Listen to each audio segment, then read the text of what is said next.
जय यीशु प्रभु यीशु के सामर्थ्यवान नाम पर आप सभी लोगों को प्यार से फादर अभिवादन करते हैं। बाइबल तीर्थ यात्रा की 156वां दिन की व्याख्या में स्वागत है। 154th डेज रिफ्लेक्शन मनन करते हैं राजाओं के पहले ग्रंथ के 16-17 अध्यायों पर, साथ साथ स्तोत्र संग 112 और कुरिन्थियों का दूसरा पत्र के अध्याय 5। हम राजाओं के पहले ग्रंथ के 16वां अध्याय पर शायद हम लोग 15वां अध्याय के 25वां वचन से शुरू करते हैं तो एक पूरा चित्र हमको देखने को मिलते हैं। अगर 15वां अध्याय के 25वां वचन से शुरू करते हैं और पूरे 16वां अध्याय पे, तो इस तरह इज़राइल के 6 राजाओं के विषय में हमको कुछ देखने को मिल रहे हैं। हम इससे कुछ संदेश पाने की कोशिश करेंगे। इनके साथ 6 राजाओं ने क्या किया और उनके साथ क्या हुआ, देखिएगा। शुरू है नादाब से। नादाब यरोबाम का पुत्र था। यरोबाम पहला राजा था इज़राइल का, हमने देखा था। और पहला राजा इज़राइल का मतलब विभाजित इज़राइल का, विभाजन के बाद। और यरोबाम का पुत्र नादाब इज़राइल का राजा बना। उसके विषय में क्या लिखा, वचन 26 15वां अध्याय। उसने इज़राइल पर 2 वर्ष तक राज्य किया। उसने वही किया जो प्रभु की दृष्टि में बुरा है। वो अपने पिता के मार्ग पर चला। उसने अपने पिता की तरह इज़राइल से पाप करवाया। पिता जैसा है और सेम स्पिरिट उसी उनकी आत्मा बच्चों पर भी जाता है। इसलिए उसने इज़राइल को पाप करवाया, इज़राइल से पाप करवाया। इसलिए क्या हो गया उनके साथ, वचन 27 में लिखा, इसाकार वंशी अहिया के पुत्र बाशा ने उसके विरुद्ध षड्यंत्र किया। उसे फिलिस्तियों के नगर गिब्तोन में उस समय मार गिराया जब नादाब और सभी इस्राएली गिब्तोन को घेरे हुए। देखिए, शत्रु को मारने के लिए जब ये राजा नादाब फिलिस्तियों के राज्य में चला गया था, वहां पर उनसे युद्ध कर रहा था, तब शत्रुओं से नहीं मारा गया बल्कि मित्र से मारा गया। उनके साथी बादशाह ने उसको मार गिराया। देखिए, उसके बाद बादशाह राजा बन गया। बादशाह राजा बनते ही क्या किया, पहले पिछले दिन हमने देखा था। उसके विषय में अहिया ने पहले से कहा था, राजा बनते ही, वचन 29-29, राजा बनते ही उसने यरोबाम के घराने के सब लोगों को मार दिया, जैसा प्रभु ने अपने शिलोवासी सेवक अहिया द्वारा कहा था, ठीक वैसे ही उसने उसके घर में एक भी प्राणी जीवित नहीं छोड़ा। ये नया राजा, हालेलुया। इसलिए बादशाह ने बादशाह राजा बन गया। उसके बाद उसने ये सब किया। और वचन 34 में फिर से लिखा, उसने वही किया जो प्रभु की दृष्टि में बुरा है। ये यरोबाम के मार्ग पर चला। उसने यरोबाम की तरह इज़राइल से पाप कराया। बादशाह ने भी ऐसा ही किया। इसलिए बादशाह के लिए क्या हो गया, बादशाह के विषय में प्रभु दूसरा एक नबी को भेजा, उसका नाम है येहू। और येहू आकर क्या कहा, अध्याय 16 वचन 3, इसलिए मैं बादशाह और उसके घराने को मिठा दूंगा और तुम्हारे घराने के साथ वैसा ही करूंगा जैसा मैंने नबाट के पुत्र यरोबाम के घराने के साथ किया। बादशाह के घराने का जो कोई नगर में मरेगा उसे कुत्ता खा जाएंगे, जो खुले मैदान में मरेगा आकाश के पक्षी नोच कर खाएंगे। एक बहुत बड़ी खतरा इजरायलियों के लिए। जब अच्छा संस्कार, खबर जब अच्छा नहीं मिलता है, मृत संस्कार जब नहीं होता है, या जब उसको मरने के बाद जब अच्छा से उनको कब्र में नहीं रखता, उन लोग उसको बहुत बड़ा श्राप मानता था। क्योंकि उनको जो शांति और मुक्ति के लिए ये बहुत ज़रूरी था कि बहुत अच्छा से उनको दफनाया जाए। दफन जब अच्छा नहीं होता, उन लोग सबसे बड़ा श्राप मानता था। इसलिए बादशाह के घराने के साथ वैसा श्राप होगा, इस तरह प्रभु ने कहा। और उनकी मृत्यु हुई। तब जाके फिर क्या हो गया, उसके बेटा येला अधिकारी बन गया। तो ये चौथा राजा इज़राइल का, मतलब अब हम देख रहे हैं आज। तो ये उसके विषय में ये लिखा है, वचन 8 16वां अध्याय, यूदा के राजा आसा के 26वां वर्ष बादशाह का पुत्र येला इज़राइल का राजा बना। उसने तिरसा में 2 वर्ष तक केवल राज्य किया। उस समय तिरसा राजधानी थी, हमने देखा है। इसलिए उसके सेवक जिम्री ने, जो आधी रथ सेना का अध्यक्ष था, उसके विरुद्ध षड्यंत्र रचा। उस समय येला तिरसा में था, वहां जहां वह महल के प्रबंधक अरसा के घर में मदिरा पीकर नशे में चूर था। वास्तव में उस समय उनकी सेना पूरा युद्ध स्थल में, युद्ध की जगह में था, और यहाँ पर ये राजा मदिरा पीकर एकदम सोया हुआ है नशे में। उस समय जिम्री जो उनके सेवक है, सेवकों में एक है, जिम्री ने वहां घुसकर यूदा के राजा आसा के राज्यकाल के 27वां वर्ष एला को मार डाला। उसके स्थान पर वो स्वयं राजा बन बैठा।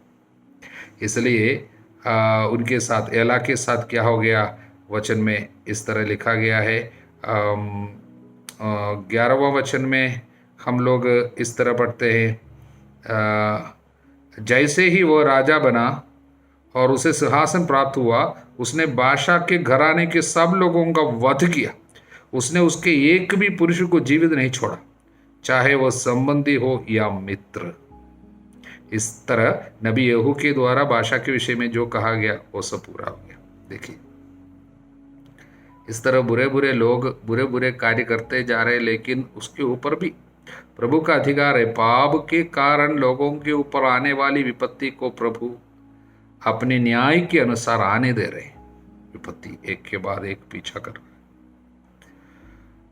आगे हम ये सब कैसे हुआ, 13वां वचन में हम लोग इस तरह पढ़ते हैं, ये सब उन पापों के कारण हुआ जो बादशाह और उसके पुत्र एला ने किए थे, और जिन्हें करने के लिए उन्होंने इस्राएलियों को फुसलाया था, और इसलिए भी कि उन्होंने अपनी निसार देवमूर्तियों द्वारा प्रभु इस्राएल के ईश्वर का क्रोध भटकाया था। इस तरह उन्होंने पाप किया और इसलिए उनके ऊपर विपत्ति आई। ये भी पवित्र वचन हमको बताते, ये सब यूं ही नहीं हुई, उसके पीछे ये कारण था। उन्होंने अंधविश्वास में आकर निसार देवी देवताओं की पूजा करते हुए प्रभु को ठुकराया, इसलिए ये विपत्ति उनके ऊपर आई। और उसके तुरंत बाद क्या हो गया, अभी ये एला के बारे में हमने पढ़ा। एला को जिम्री ने मार डाला, तो जिम्री अगला राजा बन गया, और उनके साथ क्या हो गया, वो केवल 7 दिन तक शासन कर पाया। तब क्या हो गया, हम वचन में पढ़ते हैं, जब सैनिकों ने, क्योंकि उस समय फिलिस्तियों के विरुद्ध युद्ध हो रहा था, युद्ध के दौरान ये एला आकर इधर नशा पीकर रहा था, वो मार दिया गया। जब सैनिकों ने पड़ाव में सुना कि जिम्री ने षड्यंत्र रचकर राजा को मार डाला है, तो उन्होंने उसी दिन सेनापति ओम्री को पड़ाव में समस्त इस्राएल का राजा घोषित किया। तब अगला राजा जो है ओम्री है, ओम्री है। तो जिम्री के साथ क्या हो गया, अब हम पढ़ते हैं, जिम्री ने देखा, वो केवल 7 दिन तक शासन किया था। वचन 18, जब जिम्री ने देखा कि ओम्री ने नगर में अधिकार कर लिया, तो वह राजमहल के गढ़ में घुसा, उसने महल में आग लगा दी, उसकी मृत्यु हो गई। आत्महत्या, खुदकुशी, जलकर मर गया। देखिए किस तरह विपत्ति आ रही है। इस तरह जिम्री का अंत हो गया। हालेलुया। और उसके विषय में यह भी लिखा गया है, वचन 19, वह उसके पापों के कारण हुआ, उसने वही किया जो प्रभु की दृष्टि में बुरा है। उसने यरोबाम के मार्ग पर चलकर पाप किया और इस्राएल से पाप कराया था। यही है जिम्री, पाप ने उसको भी मार डाला। अगला है ओम्री। ओम्री को उन्होंने राजा बना दिया था, और ओम्री के विषय में ये लिखा गया है, और उसने एक अच्छा कार्य किया पहले जाकर। वो क्या है, ओम्री, वचन 24, इसके बाद उसने 2 मन चांदी देकर शेमेर से समारिया की पहाड़ी खरीदी। उसने उस पहाड़ी को किलाबंद किया, पहाड़ी के मालिक के नाम पर अपने द्वारा बसाए नगर का नाम समारिया रखा। देखिए, तब तक इज़राइल का राजधानी तिर्सा नामक जगह था। अब इसने, ये ओम्री ने एक पहाड़ी खरीदी, और उस पहाड़ी को उसने समारिया नाम दिया, क्योंकि उसने शेमेर करके आदमी से ये पहाड़ी खरीदी थी, इसलिए शेमेर और समारिया, और इसलिए शेमेर नाम से एक नाम पहाड़ी के मालिक के नाम पर अपने द्वारा बसाए नगर का नाम समारिया रखा। तब से ये समारिया इज़राइल की राजधानी बन रही है। बाद में समारिया से जुड़ी हुई काफ़ी बातें हमको देखने को मिलेंगे, और यीशु के समय में भी समारिया, और इसलिए समारिया के लोग, वो समारी स्त्री ये सब समारिया से जुड़ी हुई बातें। वो सब कहाँ से शुरू हुए? आज से। ये आदमी उसके पीछे काम किया, उसका नाम है ओम्री। और उसके विषय में ये लिखा गया वचन 25 में, ओम्री ने वही किया जो प्रभु की दृष्टि में बुरा है। कोई भी अच्छा काम नहीं करता है। एक एक राजा, देखिए, उसने अपने पहले के सभी राजाओं से भी अधिक कर्म किए। देखिए, पाप बढ़ता जाता है। वह सब बातों में नबाट के पुत्र यरोबाम के मार्ग पर चलता था। उसने इज़राइल से पाप कराया, जिससे उन्होंने अपनी निसार देवमूर्तियों द्वारा प्रभु इज़राइल के ईश्वर का क्रोध भड़काया। और उमरी का भी, उसकी भी मृत्यु हो गई। उसके जगह में उसका पुत्र आहाब उसकी जगह राजा बन गया। आहाब के बारे में हम लोग थोड़ा सा देखेंगे आने वाले दिनों में। आहाब के बारे में और कुछ हमको सुनने को है। इसलिए आहाब जो है, उसके विषय में ये लिखा वचन 30, ओमरी के पुत्र आहाब ने अपने पहले के सभी राजाओं से अधिक ऐसे कर्म किए जो प्रभु की दृष्टि में बुरे हैं। इसका कोई अंत ही नहीं है। हर एक जन पाप में और अव्वल होता जा रहा है। अपने पिता ने जितना किया उससे ज्यादा बैठा करता है। इसलिए पाप पीढ़ियों में बढ़ते जाते हैं। इसलिए उसने और अधिक कार्य किया। नबाट के पुत्र यरोबाम के पापों का अनुकरण करना तो उसके लिए एक साधारण सी बात थी। उसने सीदोनियों के राजा यतबाल की पुत्री इजबल से विवाह किया। एक बहुत खतरनाक स्त्री है, आने वाले दिनों में हम देखते हैं। और विवाह किया और बाल देव का सेवक बनकर वह उसकी पूजा करता था। वो तो बाल देवता की सेवक बन गया राजा। अभी स्टेट स्पॉन्सर्ड टेररिज्म जैसे बोलता, उसी तरह स्टेट स्पॉन्सर्ड मूर्ति पूजा ऐसा हो गया। तो अभी राजा स्वयं बालदेव के अनुयायी बन गए, पूजा करता था। उसने अपने द्वारा समारिया में निर्मित बालदेव के मंदिर भी बना डाला। देखिए कहाँ से कहाँ तक पहुंच गया इज़राइल। और बालदेव के मंदिर में बालदेव के लिए एक वेदी बनवाई। आहाब ने अशेरा देवी का खूंट बनवाया। आहाब ने अन्य ऐसे कर्म किए जिनसे उसने अपने पहले के सभी इस्राएली राजाओं से अधिक प्रभु इस्राएल के ईश्वर का क्रोध को भड़काया। है नी, पाप बढ़ता गया। हालेलुया। इस तरह भयानक विपत्ति इस्राएल के ऊपर आ रही है। हम देख रहे हैं 6 राजा एक के बाद एक कितने भयानक गलत गंदे कार्य किया है। हालेलुया। अब इन 6 राजाओं के जीवन के बारे में संक्षिप्त में सुनने के बाद हमको क्या क्या संदेश मिलते हैं अभी आज के लिए, हमारे जीवन के लिए। पहली बात, पाप फैलता है, इट्स कंटेजियस। जैसे महामारी फैलती है उसी तरह है पाप। एक व्यक्ति से दूसरे व्यक्ति पर जाते हैं, माता पिता से बच्चों पर जाते हैं। और इसकी विशेषता पीढ़ियों में ये बढ़ती है। पाप बढ़ जाता है, पाप बढ़ जाता है। उसकी रफ्तार जो है बढ़ती है, तीव्र गति बढ़ जाती है, पाप बढ़ जाता है। ये तो हम देखते हैं, हर बच्चे के बारे में लिखा है पूर्वजों से अधिक पाप किया, ऐसा कि कंपटीशन था। उसी तरह ये पहली बात। दूसरी बात जो है, राजा अधिकारी, देश के अधिकारी का पाप इतना भयानक होता है कि वो बहुत जल्दी उसका असर और लोगों में जाते हैं। आप जितने ऊंचे पद में बैठे हैं उतना आपके पाप का असर होगा। यानी आप एक ऐसे व्यक्ति है, जबकि प्रभु ने आपको कुछ अधिकार दिया है किसी लोगों के ऊपर, तो आपके पाप का असर भी अधिक है। जिनको इसलिए ज़्यादा दिया गया उनसे प्रभु ज़्यादा मांगता है। इसलिए ऐसे लोगों के पाप के लिए नतीजा भी बहुत ज़्यादा होगी, विपत्ति बहुत भयानक। इसलिए तो इन लोगों के बारे में हम देखते हैं कितनी बड़ी विपत्ति, सभी लोगों के परिवार पर विपत्ति आई। इसलिए राजाए नेता लोगों के पाप का असर बहुत ज़्यादा है, उनको बहुत सावधान रहना है। उनके गिरने से अनेक लोग गिरेंगे, शैतान भी जानता है। इसलिए चुने हुए लोग या राजा लोग या पुरोहित लोग, उन लोगों के सब पाप का असर बहुत ज़्यादा होने के कारण शैतान उनको ज़्यादा फुसलाएगा, ज़्यादा उनको तकलीफ देगा, जिससे अनेक और लोगों को भी वो पापों में गिरा सके। और इसलिए सावधान रहनी है। इसलिए प्रभु का वचन हमको कहता है, सबसे पहले राजाओं, अधिकारियों, नेताओं के लिए अन्य विनय मध्यस्थ प्रार्थना हमको जरूर करना चाहिए। अधिकारियों के लिए प्रार्थना कीजिए। हालेलुया।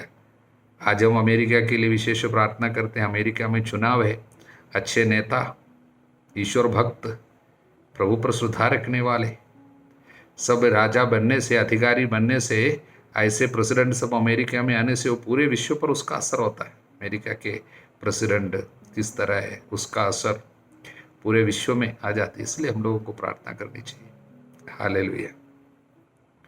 और दूसरी बात जो है, मूर्ति पूजा रूपी पाप जो है वो इतना खतरनाक है, यानी पहली आज्ञा का उल्लंघन, उसका असर बहुत ज्यादा है। मतलब मूर्ति पूजा के असर परिवार को बर्बाद करने वाली विपत्तियों में दिखाई देगा। ओझामती, तंत्र मंत्र, जादू टोना, मूर्ति पूजा,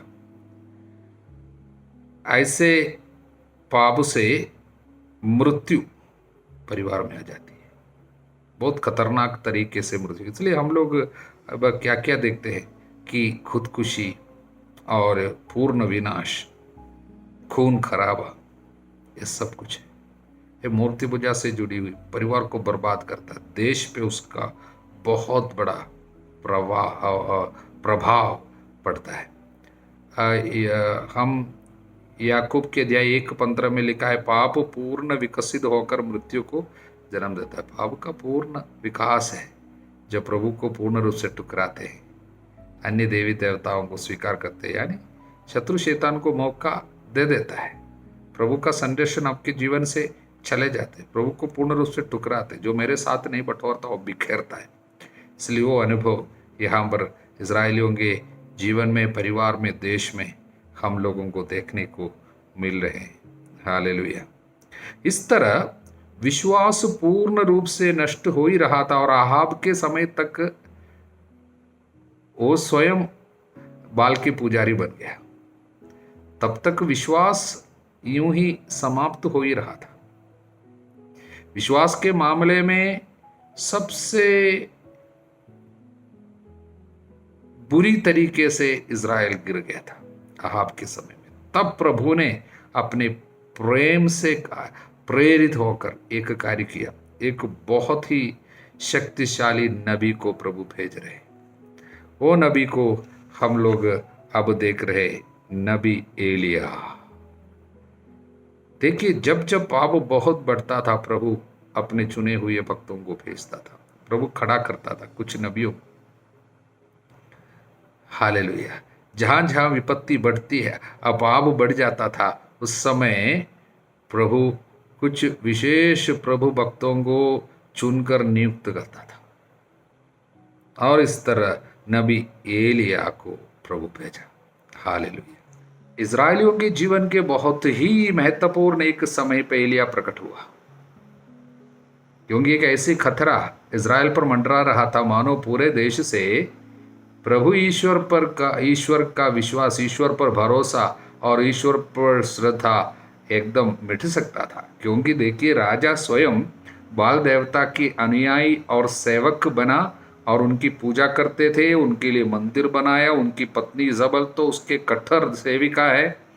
और इस तरह लोगों को पूरा, राजा जो कार्य कर रहे हैं, जो मंदिर बना रहे, उसमें सारे लोगों को आने के लिए बातें करते जा रहे हैं। और प्रभु में विश्वास करने वालों की, अब प्रभु की आराधना करने वालों की और बाल देवता के सामने न सिर झुकाने वालों की संख्या बहुत कम हो चुके थे। आगे हम पढ़ते हैं केवल 7,000 लोग रह गए थे। बाकी इन हजारों लोग बाल देवता के अनुयायी बन गए थे। जो हजारों प्रभु की सेवा करते थे, आप बाल देवता की आराधना नहीं किया, उन लोग भी डर के मारे चुप रहते थे। और ऐसे एक माहौल पे अचानक ये राजा अहाब के सामने एलिया प्रकट हुआ। उसके विषय में और हम कुछ नहीं जानते। हाँ, जरूर एलिया नाम जो है, उसका अर्थ इब्रानी भाषा में कि यावे ही ईश्वर है। एलिया, यावे, एलोहिम। इसलिए यावे ही ईश्वर है, प्रभु ही ईश्वर है। वो अपने नाम से ही एक साक्ष्य है लोगों के सामने। वो खड़ा हो गया राजा के सामने, कहा इज़राइल के उस जीवंत ईश्वर की शपथ, माने उसके नाम पे जिसका मैं सेवक हूं, जब तक मैं नहीं कहूंगा तब तक अगले वर्षों में न तो ओस गिरेगी और न पानी बरसेगा। एक महत्वपूर्ण एक कहना है उनके सामने। कारण क्या है? बाल देवता जो है, बाल देवता बादल के देवता है, पानी की देवता माना जाता था। यानी उनका विश्वास था धरती पे पानी बाल देवता के कारण गिरता है। अब ऐसी स्थिति में प्रभु ईश्वर के नाम पर कोई खड़े होकर बोलता है, जब तक ईश्वर के नाम पे हम कहते हैं जब तक मैं नहीं कहूंगा पानी नहीं गिरेगा, इसका मतलब तुम्हारी देवी देवता जो है जिसके विषय में तुम कहते हो उनके कारण पानी बरसता है, वो पानी नहीं गिरेगा, इसका मतलब तुम्हारी देवता जो है वो है ही नहीं। ऐसी एक देवता पर विश्वास करना मूर्खता है, इसका मतलब यही है। और बाल देवता के पुजारी और अनुयायी और सेवक और उनके लिए मंदिर बनाने वाले राजा अहाब के सामने इसको बता दिया। उसके तुरंत बाद प्रभु उनको बोला जाओ। इसके बाद एलिया को प्रभु की वाणी कहते हुए सुनाई पड़ी, यहाँ से पूर्व की ओर जाओ, यरदन नदी के पूर्व करीत घाटी में छिपे रहो। बोलने के पहले प्रभु ने यह नहीं बताया था, एक बार साक्षी दिया उनके सामने, जो बोलना था प्रभु को उसको बता दिया। उसके बाद प्रभु बोला अब जाओ फलाने जगह में। प्रभु एक एक कदम करके उनको सिखाता है। महान नबी होने के बावजूद प्रभु विश्वास में प्रशिक्षण देता है, निरंतर प्रशिक्षण की जरूरत है, ऑन गोइंग फॉर्मेशन कहता है। हालेलुया। और इनको कहता है तुमको जाके कुछ समय छिपे रहना पड़ेगा। अब देखिए, अभी अचानक बड़ा फेमस तो हो गया होगा, क्योंकि राजा के सामने जाके इस तरह का शब्द बोलना सभी लोगों को पता चला इसके विषय में। और अपनी प्रार्थना के बूते अपने कहने से पानी को रोक लेना, बारिश नहीं होगी, ओस नहीं गिरेगा, बरसात नहीं होगी, सबका ध्यान इनकी ओर जरूर आया होगा। सभी लोगों ने इसके विषय में अचानक सुना।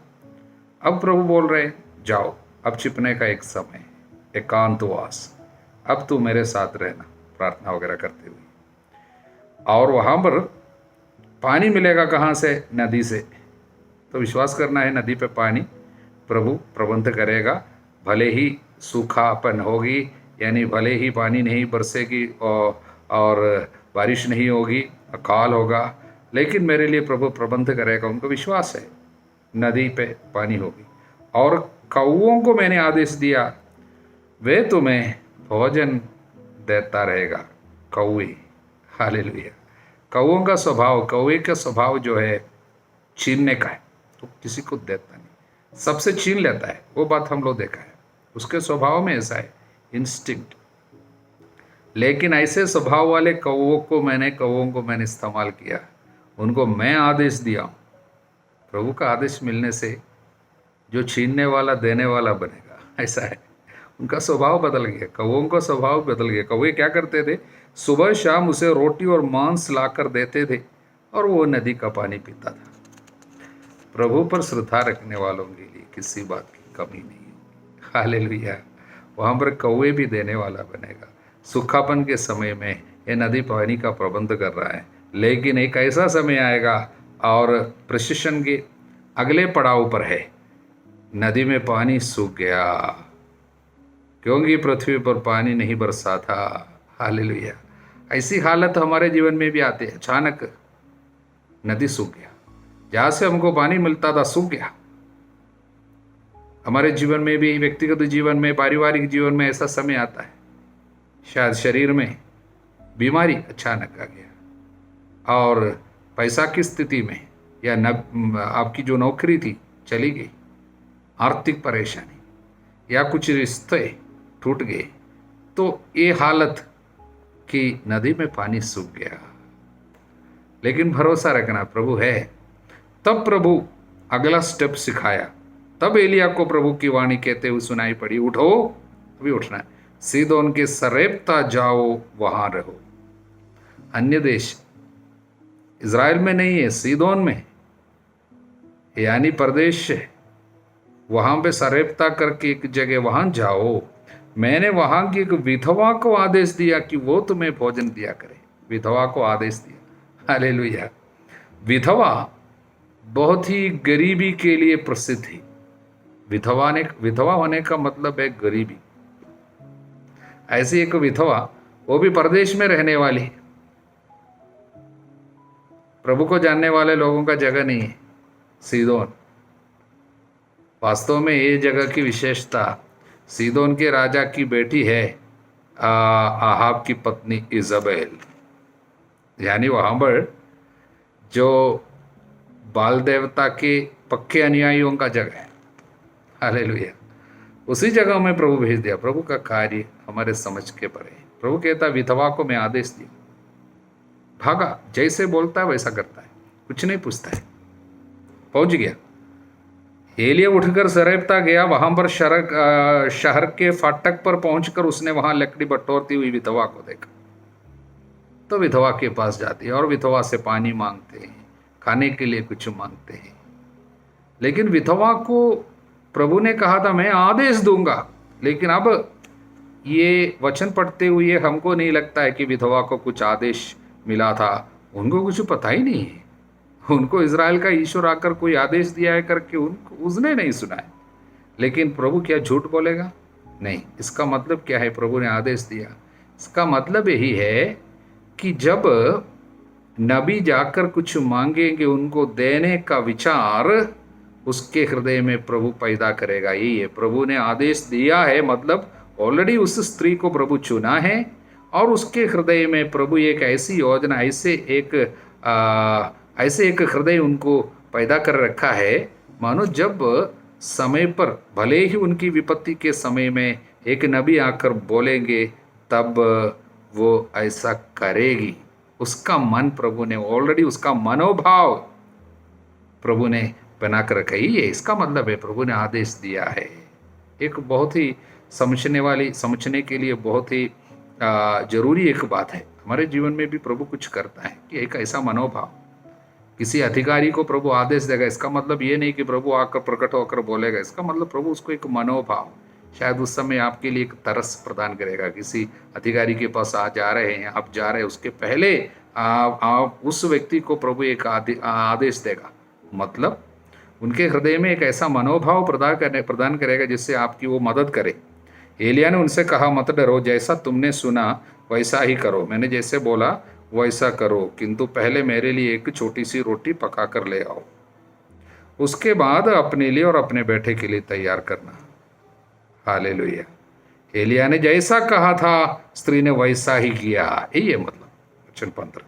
और बहुत दिनों तक उस स्त्री, उसके पुत्र एलिया को खाना मिलता रहा, जैसा कि प्रभु ने एलिया के मुख से कहा था। न तो बर्तन में आटा समाप्त हुआ, न तेल की कुप्पी खाली हुई। ऐसी एक व्यक्ति में मरने के लिए तैयार बैठी हुई एक विधवा और उनके बच्चा प्रभु के इस सेवक के क्या कारण बच गए।